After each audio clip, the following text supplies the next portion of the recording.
నమస్తే. ప్రస్తుతం అంతా పాటు మల్కాజ్గిరి కార్పొరేటర్ శ్రావణ్ గారు అన్న మాట్లాడదాం. అన్న చెప్పండి, 11 ఏళ్ళు గడుస్తా ఉంది, దీనికి సంబంధించి పెద్ద ఎత్తున విజయోత్సవ ప్రోగ్రామ్ ఏర్పాటు చేశారు. ఎట్లా అనిపిస్తుంది మరి తెలంగాణ ప్రజలందరికీ కావచ్చు, మీ కార్యకర్తలందరికీ ఏం చెప్పాలనుకుంటున్నారు? ప్రోగ్రామ్ గురించి అయితే మీరు చూస్తున్నారు, అంగరంగ వైభవంగా చాలా పండుగలాగా, అంటే మల్కాజ్గిరి పార్లమెంట్ లో ఉన్నటువంటి ప్రజలందరూ కూడా ఒక పండుగలాగా చేసుకున్నటువంటి కార్యక్రమాన్ని మీరు చూస్తున్నారు. 11 ఏళ్లలో నరేంద్ర మోడీ గారి సారథ్యంలో భారతదేశం తారాజువా ఏ విధంగా దూసుకుపోతా ఉంది. ప్రపంచం అంతా కూడా ఒకవైపు కుదేలే పడిపోతుంటే, ఆర్థిక మాంద్యంలో కూరుకుపోయి ఉంటే, ఈరోజు భారతదేశం మాత్రము ఆర్థిక మాంద్యాన్ని తట్టుకొని ప్రపంచ దేశాలకు కోవిడ్ వ్యాక్సిన్ అందిస్తూ, ఆఫ్ఘనిస్తాన్ లాంటి దేశాలకు ఆర్థిక సహాయాలు అందిస్తూ, పార్లమెంట్లకు డబ్బులు ఇస్తూ, అక్కడ ఉన్నటువంటి ప్రజలకు డబ్బులు ఇస్తూ, మన దేశంలో ఉండడమే కాదు, ఈరోజు భారతదేశంలో ఉన్నటువంటి ప్రజల బాగోగులే కాదు, విశ్వవ్యాప్తంగా ఉన్నటువంటి అనేక మంది బాధితులకు, శరణార్థులకు కూడా భారతదేశమే దిక్కై చూస్తోంది. అందుకే పాకిస్తాన్ లాంటి శత్రు దేశాల్లో ఉన్నటువంటి ప్రజలు కూడా ఈరోజు మోడీ మోడీ అని మాట్లాడుతున్నారు. మొన్న మీరు చూసారు, Pakistan national parliament, national assembly అంటారు దాన్ని, దాంట్లో కూడా యోగి ఆదిత్యనాథ్ గారి సర్కార్ గురించి, నరేంద్ర మోడీ గారి సర్కార్ గురించి మాట్లాడుతున్నారు. అంటే ఒక శత్రు దేశంలో ఇప్పుడు ఇది ఎప్పుడు జరిగింది తెలుసా? మీ గతంలో నాకు గుర్తుంది, అంటే కంపేర్ చేయకూడదు కానీ, రామో విగ్రహావంతర్పణ అంటే ఒక మారీచుడు రాక్షసుడు, ఒక శత్రువు శ్రీరామచంద్రమూర్తిని ప్రదర్శించారు కదా. ఈ రోజు శత్రు దేశాలు కూడా నరేంద్ర మోడీని ప్రశంసిస్తున్నాయి కదా. ఎంత గొప్ప విషయం ఇది. కలియుగంలో పక్కనలో ప్రశంసించాడు, శత్రు దేశంలో కూడా, శత్రు దేశ పార్లమెంట్ లో కూడా నరేంద్ర మోడీ గారి గురించి మాట్లాడుతున్నారంటే అది నరేంద్ర మోడీ గారి సత్తా. ఆ నరేంద్ర మోడీ గారి సైన్యంలోనే మా ఈటెల రాజేందర్ గారు కూడా అదే బాటలో నడుస్తూ గత సంవత్సరంలో అనేక అభివృద్ధి కార్యక్రమాలను చేయడము, మరి మేము చేసే పోరాటాలకు కూడా అండదండగా ఉండి మా వెంట నడుస్తూ కూడా ఈ తెలంగాణ రాష్ట్రంలో ఒక విప్లవాత్మకమైనటువంటి మార్పు రావాలి. ఈ దేశంలో అనేక రాష్ట్రాల్లో ఏ విధంగా అయితే కాషాయీకరణ జరిగిందో, తద్వారా ఈ దేశం లబ్ధి చెందుతా ఉందో, అదే విధంగా ఈ దేశంలో ఉన్నటువంటి దేశద్రోహులను తరిమికొట్టాలి. తెలంగాణ రాష్ట్రంలో కూడా, సౌత్ ఇండియాలో కూడా మరి ఇక్కడ కాషాయీకరణ జరగాలి, భారతదేశాన్ని అభివృద్ధి చేయాలి, ఇక్కడ ఉన్న ప్రజలు కూడా బాగుపడాలి, కోట్ల రూపాయలతో ఇక్కడ ప్రజలు అభివృద్ధి చెందాలన్న ఉద్దేశంతో ఈ నరేంద్ర మోడీ గారి సారథ్యంలో, వారి సైన్యంలో భాగంగా ఈటెల రాజేందర్ గారు, వారి సైన్యంలో భాగంగా మేమందరం కూడా కలిసి వస్తున్నాం. ఈ దేశాన్ని ముందుకు తీసుకెళ్తాం. కేంద్ర ప్రభుత్వం, కేంద్ర బీజేపీ పార్టీ విదేశాలతో ఎంతలా పోరాడుతుంది, కానీ రాష్ట్రంలో కాంగ్రెస్ దగ్గరకు వచ్చేసరికి బీఆర్ఎస్ పార్టీ ప్రశ్నించినట్టుగా బీజేపీ నాయకులు కావచ్చు, అందరూ పోరాటం చేయట్లేదు అనిపిస్తా ఉంది. కొందరు కార్యకర్తలు కూడా సారం కోల్పోతామని కూడా తెలుస్తా ఉంది. ఏం చెప్తారు? అది మాట్లాడేటోళ్ళు ఎవరు మాట్లాడుతున్నారో నాకు అర్థం కాదు. అసలు ఈ రోజు తెలంగాణ అప్పుడున్నటువంటి బీఆర్ఎస్ పార్టీ కానివ్వండి, కాంగ్రెస్ పార్టీని కానీ ప్రశ్నించింది, పోరాడింది భారతీయ జనతా పార్టీయే. టీఆర్ఎస్ పార్టీలో చేసిన అనేక అక్రమాలను బయటికి తీసుకొచ్చింది. ఫోన్ ట్యాపింగ్ వ్యవహారంతో సహా భారతీయ జనతా పార్టీ నాయకులు, భారతీయ జనతా పార్టీ కార్యకర్తలు గుర్రపోరులలో హింసలు నుంచి పీపుల్ వాద కొట్టుకుంటే అనేక ఉద్యమాల్లో భారతీయ జనతా పార్టీ కార్యకర్తలు రక్తం చిందించారు. ఈ రోజు కూడా ముత్యాలమ్మ గుడిలో అటెంప్ట్ మర్డర్ కేసులు పెట్టి అక్కడ హిందువులపై జరుగుతున్న అన్యాయం కానీ, తెలంగాణ ప్రజలపై జరుగుతున్న అన్యాయంలో కానీ ఈరోజు గలమెత్తింది, గొంతెత్తింది, పోరాటం చేస్తుంది మేమే. ఎక్కడ బీఆర్ఎస్ వాడు ఏ రోడ్డు మీదకి వచ్చిండు, ఎక్కడ కొట్లాడిండు, ఏ సమస్య పైన ప్రశ్నించిండు మీరు చెప్పండి. ఏ రోజు వాటర్ వర్క్స్ లో డబ్బులు లేవంటే బీఆర్ఎస్ వాడు ఇక్కడ ప్రశ్నించిందా? జిహెచ్ఎంసీలో వేల కోట్ల రూపాయలు జిహెచ్ఎంసీకి రావాల్సిన డబ్బులు ఉంటే భిక్షాటం చేసుకుని డబ్బులు ఇప్పించింది భారతీయ జనతా పార్టీ కార్యకర్తలు కదా. ఈరోజు వాటర్ వర్క్స్ లో సమస్యలు మొదలు పెట్టుకుంటే, కాళేశ్వరంలో ఉన్నటువంటి సమస్యలు, అంటే రాష్ట్రంలో జిహెచ్ఎంసీ స్థాయిలో స్థానికంగా ఈ 3 లెవెల్స్ లో ఉన్నటువంటి అనేక సమస్యలపైన పోరాటం చేస్తుంది భారతీయ జనతా పార్టీ కార్యకర్తలు మాత్రమే. నికాల్సిన భారతీయ జనతా పార్టీ కార్యకర్తలు ఈ రోజు ప్రజల పక్షాన ఈ రోజు నిలబడి ప్రాణాలకు తెగించి రక్తం చిందించి పోరాటం చేస్తున్నారు. బీఆర్ఎస్ ఏ ఉద్యమం చేసింది, తెల్లారేసి ఫోన్ ట్యాపింగ్ చేస్తాం. కవితమ్మ బిజీ, ఆమె లిక్కర్ స్కామ్ లో ఉంది. కేటీఆర్ బిజీ, ఫార్ములా 1 రేస్ లో ఉన్నాడు. కేసీఆర్ గారేమో ఫామ్ హౌస్ లో బిజీ ఉన్నారు. ఎవరున్నారు? కేసీఆర్ ఒక బీఆర్ఎస్ పార్టీలో బయటకు వచ్చి పోరాటం చేస్తాడు. మునిగిపోయిన బీఆర్ఎస్ పార్టీ, తెలంగాణ ప్రజలు బీఆర్ఎస్ పార్టీని మర్చిపోయారు. గతంలో వచ్చిన ఓట్లు కూడా బీఆర్ఎస్ పార్టీకి రావు. Same thing with Congress party కూడా ఈ రోజు తెలంగాణ రాష్ట్రానికి దిక్సూచి, తెలంగాణ రాష్ట్ర ప్రజలు వెంట ఉన్నది భారతీయ జనతా పార్టీ మాత్రమే. తెలంగాణ ప్రజల పక్షాన మేము ఉంటాం, నిరంతరం పోరాటం చేస్తాం. ఈ రోజు కొత్త కాదు, మీరు గుర్తుపెట్టుకోవాలి. తెలంగాణ రాకముందు కూడా 1 ఓటు 2 రాష్ట్రాలతో తీర్మానం చేసింది భారతీయ జనతా పార్టీ. తెలంగాణ ప్రజల పక్షాన అనేక ఉద్యమాలు 100 సంవత్సరాల నుంచి చేసుకొస్తుంది భారతీయ జనతా పార్టీ. అటువంటి భారతీయ జనతా పార్టీ తోటి బేకార్ పార్టీలను పోల్చడం అనేది కరెక్టే కాదు. అలాగే జూబ్లీ హిల్స్ లో ఉప ఎన్నికలు రాబోతున్నాం, అక్కడ ఈసారైనా బీజేపీ జెండా ఎగరైపోతుంది అంటే ఏం చెప్తారు? 100% కాకపోతే సింపతి ఫ్యాక్టర్ ఎంత వరకు ఉంటుందో చూడాలి. అంటే ఇప్పుడు జనరల్ గా మన తెలంగాణ ప్రజలు చాలా మంచి మనసు ఉన్న వాళ్ళు, భాగ్యనగరంలో కూడా ప్రజలు ఏంటంటే ఎవరైతే చనిపోతారో అక్కడ సింపతి ఫ్యాక్టర్ ఉంటుంది. కానీ చాలా సందర్భాల్లో సింపతి ఫ్యాక్టర్ వర్కౌట్ గానే ఉంది. మరి వాళ్ళ ఫ్యామిలీలో టికెట్ ఇస్తారా, లేకపోతే వాళ్ళ ఇప్పుడు కవిత గారు పోటీ చేస్తారని వార్తలు వస్తున్నాయి, కేటీఆర్ గారి భార్య పోటీ చేస్తారని వార్తలు వస్తున్నాయి. మరి ఆ సానుభూతి ఫ్యాక్టర్ ని వాళ్ళు వాడుకుంటారా, సెల్ఫ్ గోల్ వేసుకుంటారా? కాంగ్రెస్ పార్టీతో ములాఖాత్ ఎత్తున్నారు ప్రతి ఎలక్షన్ లో. ఈ విధంగా అయితే కేసీఆర్ మరి రేవంత్ రెడ్డి గారు కుమ్ముక్కై కాంగ్రెస్ పార్టీ బీఆర్ఎస్ కుమ్ముక్కై విధంగా ఎమ్మెల్సీ ఎలక్షన్ లో పనిచేస్తున్నారు. అదే విధంగా జూబ్లీస్ లో కలిసి పనిచేస్తారని మనం వేచి చూడాలి. ఏదైనా మా స్టాండ్ ఒకటే, మేము సిద్ధాంతపరంగా పోతాం. జూబ్లీస్ నియోజకవర్గంలో ప్రజల పక్షాన్ని నిలబడి పోరాటం చేస్తాం, ఖచ్చితంగా జెండా ఎగరేస్తాం. ఓకేనా, చెప్పండి. 11 ఏళ్ళు పూర్తవుతుంది కేంద్ర ప్రభుత్వ పరిపాలన. అలాగే ఈటల రాజేందర్ గారి ఎంపీ పదవి కూడా 1 year పూర్తయిన సందర్భంగా పెద్ద ఎత్తున కూడా ప్రోగ్రామ్ చేశారు. బీజేపీ రాష్ట్ర నాయకులు కావచ్చు, కార్యకర్తలందరూ కూడా సంతోషంగా ఉన్నారు. మీరేం చెప్పాలి ఈ శుభ సందర్భంలో? 100% మా అందరి అదృష్టంగా మేము భావిస్తున్నాం. ఈటల రాజేందర్ లాంటి ఒక నాయకుడు మా పార్లమెంటులో ఒక ఎంపీగా పోటీ చేయడం, ప్రజలందరూ బ్రహ్మరథం పట్టడం, కార్యకర్తలందరూ పూర్తిగా సహకరించి పనిచేయడం, 4 లక్షల మెజారిటీ వచ్చిందంటే భారతీయ జనతా పార్టీలోనే ఇది ఒక చరిత్ర. తెలంగాణ ప్రాంతంలో 4 లక్షల మెజారిటీ ఇంతవరకు ఏ ఎంపీకి కూడా రాలేదు. అంటే అంతగా ఆదరించిండు. ఈయనే జన హృదయ నేత, జనంలో ఉండే వ్యక్తి. ప్రతి ఒక్క వ్యక్తి కూడా తెలంగాణ వ్యాప్తంగా, నేను అనేది మా ఓన్లీ పార్లమెంటో లేకపోతే కరీంనగర్ లేకపోతే ఆయన ఉన్న ప్రాంతమో అని అంటలేనే, హుజురాబాద్, మొత్తం తెలంగాణ వ్యాప్తంగా ప్రతి ఒక్కరు ఐడెంటిఫై చేసే వ్యక్తి అంత నాయకుడు. అంటే అంత సాక్రిఫై చేసాడు అనే యవ్వనం నుంచి కూడా తెలంగాణ ప్రాంతం కోసం అన్ని రకాలుగా దారపోసిన వ్యక్తి. కాబట్టి ఆయన అంతగా గుండెలు హద్దుకొని ఇలా భారీ మెజార్టీతో గెలిపించారు. మేము భారతీయ జనతా పార్టీలో ఈ పార్లమెంటులో ఒక మల్కైర్ అసెంబ్లీకి నాయకులుగా ఉన్నందుకు మేము గర్వపడుతున్నాం.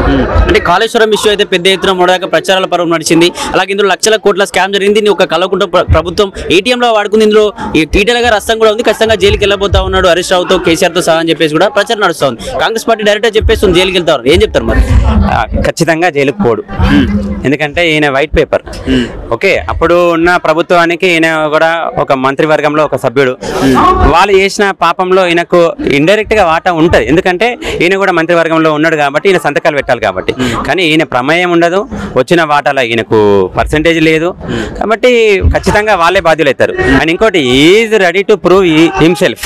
ఈయన ఎటువంటి వ్యక్తి, ఈయన నిపుణులు లాంటి వ్యక్తి, నన్ను ఏ రకంగా పనిచేసినా అని ఈయన ప్రూవ్ చేసుకుంటాడు. మొన్న పిలిచిండ్రు, ఖచ్చితంగా ఈయన పోయిండు, సమాధానం చెప్పిండు. కాబట్టి ఈయనే కడిగిన ముత్యం లాగా బయట పడతాడు, ఇది గ్యారెంటీ. సీత ఎట్లయితే పునీత అయిందో అగ్నిలో దుంకినాక కూడా అదే రకంగా మా ఈటల రాజేందర్ అన్న కూడా అంత పునీతుడైన నాయకుడు అని మేము నమ్ముతున్నాం. గట్టే ప్రజలు కూడా నమ్ముతున్నారు. అదే రేపు తెలుస్తుంది కూడా మీకు. ఇప్పుడు పెద్ద ఎత్తున బయటకు వస్తుంది ఫోన్ ట్యాపింగ్ వ్యవహారం. గత ప్రభుత్వం 4 సంవత్సరాలు 40,000 ఫోన్లు ట్యాంపరింగ్ చేసిందని చెప్పేసి, అందులో మెయిన్ గా బీజేపీ నాయకులు కూడా ఫోన్ ట్యాంపరింగ్ అని చెప్పేసి కిషన్ రెడ్డి కావచ్చు, దీనికి సంబంధించి బండి సంజయ్ కూడా బయటకు వస్తా ఉన్నారు. మరి ఏం చెప్తాం అనుకుంటారు? బీజేపీ ఎట్లాంటి కార్యాచరణ ఉండబోతుంది ఈ విషయంలో? ఖచ్చితంగా దీని మీద గట్టి కార్యాచరణ చేస్తాం. ఎందుకంటే ఇది అమానుషం, దౌర్భాగ్యం. అడవిలో ఉన్న జంతువుల కన్నా దారుణం ఇది. అంటే ఒకరిని ప్రైవసీని కూడా భంగం పరిచి ఫోన్ ట్యాపింగ్ చేసి వాడు ఏం మాట్లాడుతున్నాడు, ఏం చేస్తున్నాడు అంటే స్ట్రైట్ గా ప్రజలకు న్యాయం చేసి ప్రజలతోని మంచి చేసుకుంటా ప్రభుత్వాలు అప్పుడున్న ప్రభుత్వాలతోని పోరాడి ప్రభుత్వంలోకి రాలేక ప్రభుత్వంకి వచ్చిన తర్వాత మళ్ళీ ఈ గద్దె దిగితే మళ్ళీ మేము రానేమో అంటే దాదాపు 1200 మంది శవాల కుప్పల మీదకి వెళ్ళిపోయి కేసీఆర్ ఆ రోజు గద్దెనెక్కిన విషయం అందరికి తెలుసు. ఉద్యమం పేరు మీద అందరినీ బలి చేసుకుని ఆయన గద్దెనెక్కిండు. ఈ గద్దెనెక్కిన తర్వాత మళ్ళీ ఏడా ఈ గద్దె పోతే మా కుటుంబం ఆగమవుతుంది, బంగారు తెలంగాణ కాదు బంగారు కుటుంబం ఆయన చేసుకుంటూ ఆల్రెడీ మళ్ళీ ఇది ప్లేస్ పోతుందేమో అనే ఆలోచనతోని అన్ని దారుణాలకు కూడా దిగబడ్డాడు. అట్లనే దాంట్లో ముఖ్యంగా ఈ ఫోన్ ట్యాపింగ్ ప్రతి ఒక్కరిని కూడా అంటే ఎవరైతే హైలైట్ అవుతున్నారో తెలంగాణ రాష్ట్రంలో వాడిని ఫోన్ ట్యాపింగ్ చేయడము, వాడిని ఎవరితో సన్నిహితంగా ఉన్నాడో వాడు ఏం పని చేస్తుండో ముందే వాడికి చెక్ పెట్టుడు, బ్లాక్ మెయిల్ చేసాడు. అట్లా అప్పుడు మీరు చూసారు 12 మంది కాంగ్రెస్ ఎమ్మెల్యేలని కొనేసిండు ధన్మని. అంటే అంత దారుణమైన దానికి ఒడిగట్టిందంటే ఖచ్చితంగా ఫోన్ ట్యాపింగ్ లో వాని హస్తం ఉంది. కేటీఆర్ అనేటోడు నిజంగా లుచ్చ లప్పంగా కాడని నేను చెప్తున్నా. ఒక రాజకీయ నాయకునిగా నేను ఖచ్చితంగా చెప్తున్నా, ఇటువంటి నీచమైన రాజకీయాలు చేసి ఎవరికైనా సరే పుట్టగతులు ఉండొద్దు. వాడు నిజంగా మట్టి కొట్టుకొని పోతాడు. రేపు పొద్దుగాల నాలాంటి జనరేషన్ కి ఇప్పుడు కొత్తగా ఇట్లాంటి యువత యువతకు ఎట్లాంటి సంకేతం ఇస్తారు? వీళ్ళకి ఏమి ఇవ్వాలి? నెక్స్ట్ జనరేషన్ కి రాజకీయం చేయాలంటే స్వేచ్ఛ వాతావరణంలో ప్రజలకు న్యాయం చేయాలి, సమస్యల మీద కొట్లాడాలి, ఈ రకమైన ఇవ్వాలి. కానీ ఫోన్ ట్యాపింగ్లు, ఈ గందా లెక్కలు, ఇంకోటి ఏదో రన్నింగ్ రేస్, ఒకటి రేస్ ఉంది కదా, రేస్, ఈ కార్ రేసు, ఇటువంటి లుచ్చ లపంగా పనులన్నీ వేసి బయటకు వచ్చి ఆన్నెవన్నో స్టాండింగ్ కమెడియన్ని పిలుచుకొచ్చి 2000 మంది పోలీసుల్ని నిలబెట్టి మన రాముడిని అపహాస్యం చేసిన స్టాండింగ్ కమెడియన్ కూడా ఆస్కారం ఇచ్చిన వ్యక్తి కేటీఆర్. ఈ పాపం పండుతుంది. ఇంకా రానున్న రోజుల్లో పుట్టగతులు ఉన్నాయి. ఇట్లా ఎవరు చేసినా కాంగ్రెస్ ప్రభుత్వ పరిపాలన ప్రశ్నించే విషయంలో బీఆర్ఎస్ ఉన్నంత దూకుడుగా బీజేపీ ఉండట్లేదని చెప్పేసి మా అభిప్రాయం. ఏం చెప్తారు మరి? మన సమయం వచ్చినప్పుడు ఖచ్చితంగా సింహాలై దూకుతాం. ఖచ్చితంగా ఇప్పుడు కూడా కార్యాచరణ నడుస్తుంది. మేము గ్రౌండ్ వర్క్ చేస్తున్నాం. బూత్ లెవెల్గా మా కార్యాచరణ నడుస్తుంది. ప్రతి బూత్లో కూడా మేము ఒక సిస్టమ్ మెయింటైన్ చేస్తున్నాం. ఖచ్చితంగా మీరు తెలంగాణ ప్రజలు ఖచ్చితంగా చూస్తారు. కాంగ్రెస్కి ప్రత్యామ్నాయం ఆ రోజు టీఆర్ఎస్కి ప్రత్యామ్నాయం బీజేపీ. ఏదో గఫ్లతుల మధ్యలో కాంగ్రెస్ వచ్చి రేవంత్ రెడ్డి సీఎం అయిండు, యాక్సిడెంటల్ సీఎం, ఒకటేసారి సీఎం అవుతాడు, మళ్ళీ కాడు. అది అందరికీ తెలిసిన విషయమే. ఈసారి ఖచ్చితంగా రాబోయే స్థానిక ఎలక్షన్లే కానీ, గ్రామ పంచాయతీ ఎలక్షన్లే కానీ, లేకపోతే మున్సిపల్ ఎలక్షన్లే కానీ ఖచ్చితంగా బీజేపీ పంజా విసురుతుంది, కాంగ్రెస్కి గట్టి దెబ్బ కొడుతుంది. ఇందులో ఎటువంటి డౌట్ లేదు. చెప్పండి, ఏ విధంగా నడుస్తుంది బీజేపీ ప్రభుత్వ పరిపాలన? బీజేపీ పరిపాలన చాలా బాగా జరుగుతూ ఉంది. ఏదైతే సంక్షేమ పథకాలు ఉన్నాయో, లేదంటే మిగతా కార్యక్రమాలన్నీ కూడా ప్రజల్లోకి దూసుకుపోతున్నాయి. ఈ రకంగా చాలా బాగా జరుగుతుంది. 1 year గడిచిపోతా ఉంది మల్కాజ్గిరి ఎంపీగా. ఎట్లా అనిపిస్తుంది? 1 year గడిచి చెప్పాలంటే నిజంగా ఎంతవరకు చెప్పినట్టు, ఇదివరకు మాకు ఎంపీలు ఎవరైతే ఉండేనో కొంతమంది పేర్లు కూడా మాకు తెలియదు. మేము ప్రజానాయక దీంట్లో ఉన్నాం కాబట్టి మాకు కొంతమంది పేరు తెలుసు.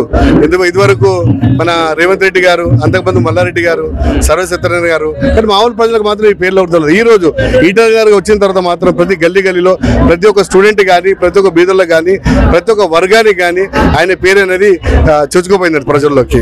ఎందుకంటే ఆయన ఎక్కడ ప్రాబ్లం ఉంటే అక్కడికి వెంటనే స్పందించడం జరుగుతూ ఉంది. ఇది వరకు మా ఫతేనగర్ డివిజన్ లో ఒక బ్రిడ్జ్ అనేది కూలిపోయింది. బ్రిడ్జ్ అనేది కూలిపోగానే 2-3 గాయాలు కూడా అయిన తర్వాత వెంటనే స్పందించి ఆయన వచ్చి అక్కడున్న అధికారులతో మాట్లాడి వెంటనే ఆ ప్రాబ్లం సాల్వ్ అయ్యేటట్టు చూస్తున్నారు. అందుకే ఈటల వారు చొచ్చుకోపోతున్నారండి మొత్తం అంతా. మరి ఇంకేదో చాలా వరకు బీజేపీ కార్యకర్తలు ఎదురు చూస్తా ఉన్నారు. మీరు ఎప్పుడు అధ్యక్షుని పదవి ఎవరికి ఇవ్వబోతా ఉన్నారా? ఇటు ఈటలకు అని చెప్పి, రఘునందన్ అని చెప్పేసి, రామచంద్ర గారికి అని చెప్పేసి వెయిట్ చేస్తా ఉన్నారు. మరి ఎవరికి ఇస్తే బాగుంటుందని మీ అభిప్రాయం? మేము ఒక కార్యకర్తగా ఏదైతే అధిష్టానం నిర్ణయిస్తుందో వాళ్ళు ఫాలో అవుతాం. మేము మరి ఎవరికి ఇచ్చినా కూడా మేము వెంటనే ఫాలో అవుతామండి. మేము డిసైడ్ చేసే స్టేజ్ లో మేము లేము. చాలా బాగుందన్న. అంటే కేంద్రంలో మీరు చూస్తున్నారు 11 ఏళ్ల నుంచి బీజేపీ అధికారంలో ఉంది. అయితే అక్కడ నుంచి వస్తున్న పథకాలు ఏ ఉన్నా కూడా మన ఇన్సూరెన్స్ స్కీమ్లు కావచ్చు, ప్రధానమంత్రి బీమా యోజన కావచ్చు, లేదంటే సురక్ష యోజన కావచ్చు, లేదంటే కనుక ఈరోజు ఆయుష్మాన్ భారత్ కావచ్చు, లేదంటే ఇప్పుడు మొన్న కొత్తగా వచ్చిన 1.5 లక్ష యాక్సిడెంటల్ పాలసీ కావచ్చు. చాలా అంటే కేవలం ప్రజలకి ఉపయోగపడే కార్యక్రమాలు, ప్రజలను సంతుష్టపరిచే కార్యక్రమాలు కాదు, ఒక వర్గాన్ని సంతుష్టపరిచే కార్యక్రమాలు కాదు. ప్రతి వర్గాన్ని అంటే ప్రతి ఒక్క బీదవాడిని ఆదుకోవాలనే ఉద్దేశంతో సంక్షేమ ఫలాలు ప్రతి ఒక్కరికి, ఈ దేశంలోని ప్రతి ఒక్కరికి కూడా అందాలనే ఉద్దేశంతో ఏర్పాటు చేసిన కార్యక్రమాలు అన్ని కూడా ప్రజలకు అందుబాటులో ఉన్నాయి. అయితే మన దురదృష్టవశాత్తు ఇక్కడ మన రాష్ట్రంలో బీజేపీ అధికారంలో లేదు. అయినా కూడా మన 8 మంది ఎంపీలు, 8 మంది ఎమ్మెల్యేలు గెలవడం జరిగింది. ఈసారి ప్రజలు పెట్టుకున్న నమ్మకాన్ని ఏ మాత్రం బొమ్ము చేయకుండా ఈటల రాజేందర్ గారు మన అందరికీ తెలుసు, ఉద్యమ నాయకుడు. ఆయన ఉద్యమ నాయకుడు కావడం వల్ల అట్టడుగు వరకు ప్రజల కష్టాలు ఆయనకు తెలుసు. కాబట్టి అధికారంలో లేకపోయినా కూడా ఆయన కష్టపడి అధికారులని తలలు వంచి ఆయన పనులు చేపిస్తున్నారు. ఎవరైనా అన్నా నాకు ఈ ప్రాబ్లం అంటే అప్పటికప్పుడే ఫోన్ తీసుకొని అప్పుడే మాట్లాడించి అప్పుడే సమస్య పరిష్కారం దిశగా ఆయన మాట్లాడే తీరు చాలా మందిని ఆకట్టుకుంటుంది. ఇప్పుడు మా బస్తీలలో కూడా చాలా మంది మాతో చెప్తున్న విషయాలు, మేము కావచ్చు కార్యకర్తలం, కానీ ప్రజలందరూ కార్యకర్తలు కాదు. కానీ ఈ రోజు ప్రజలందరూ కూడా ఈటల రాజేందర్ గారి, నరేంద్ర మోడీ గారి అభిమానులుగా మారిపోయారు. జూబ్లీస్ లో ఉప ఎన్నికలు రాబోతున్నా, మరి ఈసారైనా బీజేపీ పగ్గాలు చేపట్టనుందంటారా? అక్కడ ఖచ్చితంగా బీజేపీ వస్తుంది. ఎందుకంటే ఇప్పటి వరకు ప్రజలు పర్టికులర్ గా హైదరాబాద్ నగరంలో చూస్తే కాంగ్రెస్ ని చూశారు, దాని తర్వాత బీఆర్ఎస్ ని చూశారు, మళ్ళీ ఇప్పుడు కాంగ్రెస్ ని చూస్తున్నారు. ప్రతి ఒక్కరు కూడా మొండి చెయ్యి చూపిస్తున్నారు తప్ప ఏది కూడా అమలు. ఎలక్షన్ల టైంలో ఇచ్చిన మాట ఏది కూడా నిలబెట్టుకున్న పరిస్థితిలో వాళ్ళు లేరు. వాళ్ళు ఇంతకుముందు వచ్చిండ్రు, డబుల్ బెడ్రూమ్ అన్నారు, జిహెచ్ఎం సెలక్షన్లు గెలిచిండ్రు, మోసం చేసిండ్రు. వరదలలో 10,000 అన్నారు, అది పైన పెంట్ హౌస్లకు వచ్చి కింద గ్రౌండ్ ఫ్లోర్లకి ఇవ్వలేని పరిస్థితిలో వాళ్ళు ఓడిపోయారు. లాస్ట్ టైం కాంగ్రెస్ వాళ్ళు వచ్చిండ్రు, ఇప్పుడు హైడ్రా అంటున్నారు, భయభ్రాంతులకు గురి చేస్తున్నారు. ఇవన్నీ ప్రజలు గమనిస్తున్నారు. ఖచ్చితంగా ఈసారి బీజేపీకి అవకాశం ఇచ్చి తీరుతారు. అది జూబ్లీ హిల్స్ నుంచి మొదలవుతుంది ఈ శకం.